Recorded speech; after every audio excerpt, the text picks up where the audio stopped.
call. I'll call the meeting to order. A motion to open the meeting? Oh, a motion to open the public hearing. A motion to open the public hearing. So moved. Second? Second. All those in favor? Aye. Do we do Okay. the Pledge of Allegiance now? No, after the public hearing. Okay. So with that, I'm going to turn it over to you, Chris, for the public hearing on the budget. A very quick presentation, overview for the record.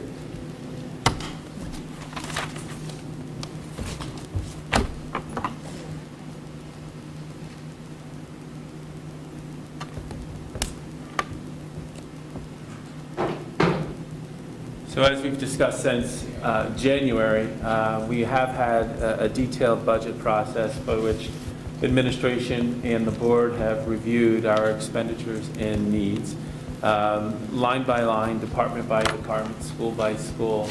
And in doing so, we made great effort to try to engage many members of the community. This was done through a series of 10 Board of Education meetings, 5 open forums thus far, which included a presentation and discussion with the PTSA, an open forum at the public library, the senior center, preschool community, and last night with the village trustees. Of course, we have tonight's hearing to hear from the public, but also there is another public forum that is scheduled for next Thursday in the public library at 10 a.m. Along the way, we've told a story, and we've told the story of the responsibility the district and the board has held over the past 5 years, and in doing so, the board and district have maintained one of the lower tax average increases in Westchester County and an average budget increase of 1.37% over the past 5 years. This wasn't done, though, without challenge, difficulty, and maybe some pain, as some may say. But since 2009, there have been nearly 20 teaching positions reduced, over 15 additional staff, which includes administrators, includes clerical, custodial, maintenance positions. There's been a significant reduction in the number of electives at the high school and, of course, some elementary and middle school programs. I'm proud to say that the proposed 14-15 budget does not reduce any programs, but makes an effort to restore and expand upon offerings and opportunities for our children. With this said, there's a variety of focal points in certainly trying to expand learning experiences, looking at investments in our facilities through purchase of equipment, painting, maintenance, replacement of a bathroom in the high school. We're also looking to provide some supportive programs for our neediest learners, whether that is through a special education lens or a basic skills and AIS lens, a focus on technology, continued focus on the growth and development of our staff and their skills, trying to restore some electives at the high school. But at the end of the day, we certainly believe that this is a balanced budget, one that reflects financial responsibility, but continues to try to invest in the education of our children. In doing so, this budget provides nearly $600,000 worth of programs and opportunities for our children and other investments in our district. So when we look at this list before you, and I won't read it to you, you see a balance of investment in facility, programs, and personnel, where we're looking at a variety of new initiatives that will impact students. Learning experiences in the classroom is our belief.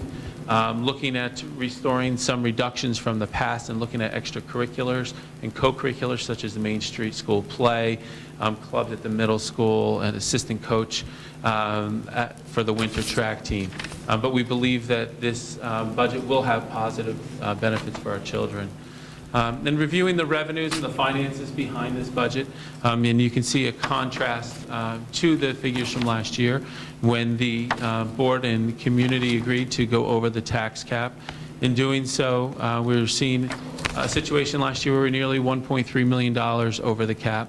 This year, the proposed budget is under the tax cap by $817. Certainly, we were pleased that have a generous cap this year, but yet one that the board has been responsible with to make wise investments across the district. Here's an overview of the 5-year tax levy history. This year's budget reflects a 4.11% budget-to-budget increase, but a tax rate increase of 2.91%. And you can see the responsible averages referenced before. Budget-to-budget increase is 2.03, and of course, the 3.12 for tax rate. And again, we're looking at the lowest tax rate increase in the past 4 years.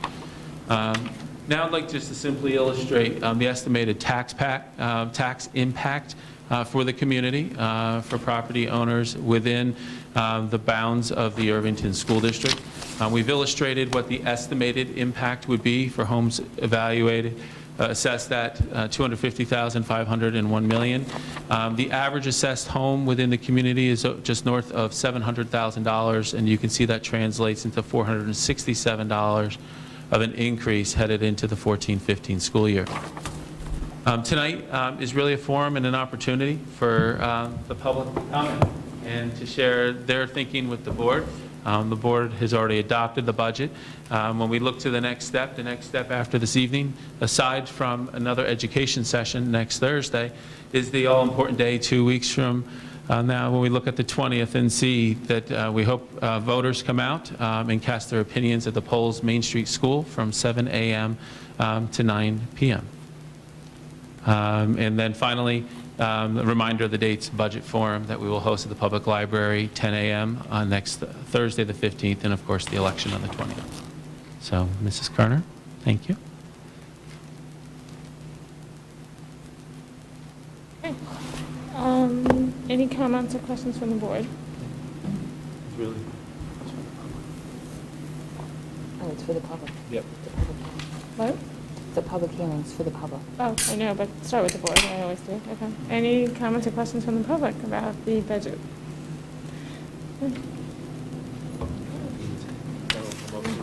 Move forward. So I need to close the public hearing, motion to close the public hearing and adjourn to the regular meeting. So moved. Second? In favor? That was me, so moving. Aye. Sotto voce. All those in favor? Aye. Motion Aye. carries 4-0. And now we will have the Pledge of Allegiance.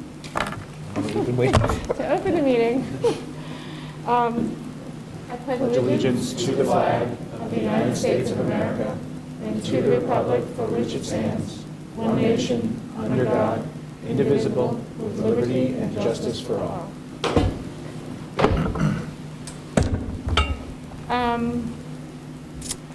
Motion to accept the agenda. for the So public moved. meeting. Second. All those in favor? Aye.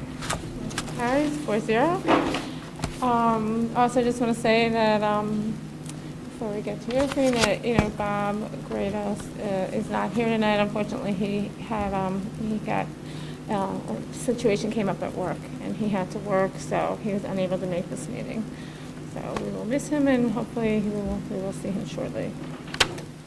I guess at this point, I'm going to turn it over to you, Chris, for the superintendent's report. Great, thank you very much. A few things to report on. I think when we look at the elementary and middle school levels, we're certainly seeing some students that are sighing a breath of relief as the state testing is now behind them. We certainly look forward to seeing those results, but are glad that our students are no longer subjected to hours and hours of the state testing. However, when we think about our high school students, we're in the midst of AP test season right now.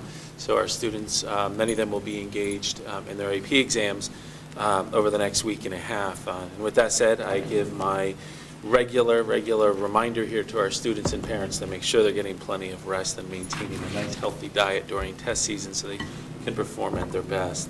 I also want to acknowledge our track teams, both our boys and girls track teams. Yesterday won the league championships, which was hosted right here in Irvington. It was exciting to be out there on a nice warm day, and have to say they're actually able to complete the meet without the use of flashlights as we had to for the same championship last week. So congratulations to our boys and girls track teams and of course the coaching staff. This weekend we will host the RASBAC relays here in Irvington, so we wish our student athletes luck there, and then they'll move on to compete in the county championships on May 18th.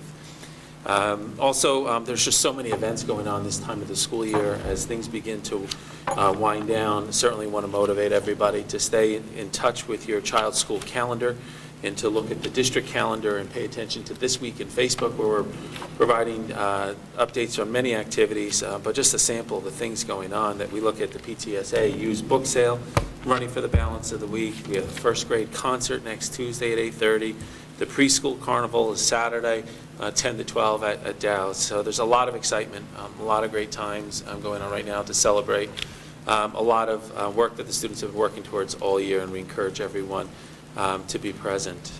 Also, I guess my final reminder this evening, besides trying to encourage everyone in the community to come forth and vote on the 20th from 7 a.m. to 9 p.m. at Main Street School, but also that if you're not currently registered to vote in the school election on the school budget, the last day to vote is May 15th. You can certainly come into the district office business days, Monday through Friday, 9 to 3:45, and see Ms. Cardiaz, the district clerk, or there is a special voter registration day on May 15th at Main Street School in the school lobby from 4 p.m. to 8 p.m. So we hope that any new residents or those newly of voting age will come out and register to vote. Thank you. Next up is comments from the community of any item that is not currently on the agenda. Comments? Okay. Next is the consent agenda. I guess it is items 6 through 10 and all of the subheadings that go with that. Any motion to accept the consent agenda? So moved. Second? And any comments on the consent agenda? Any items we want to pull out? Nope. John? Okay. All those in favor? Aye. Aye. Motion carries 4-0. That was quick.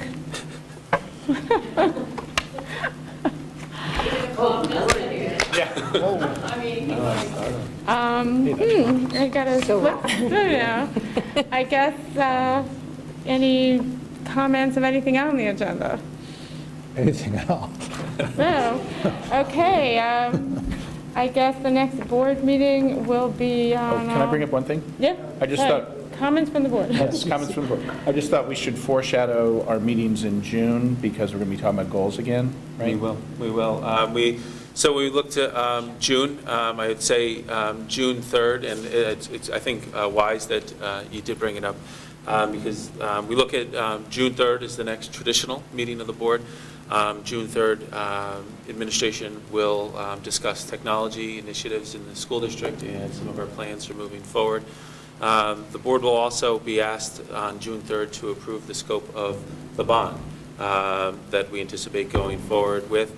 We're in the process of obtaining final numbers, and we'll be presenting them to the board for consideration. And at the same time, we should also be looking to identify the date of the actual referendum.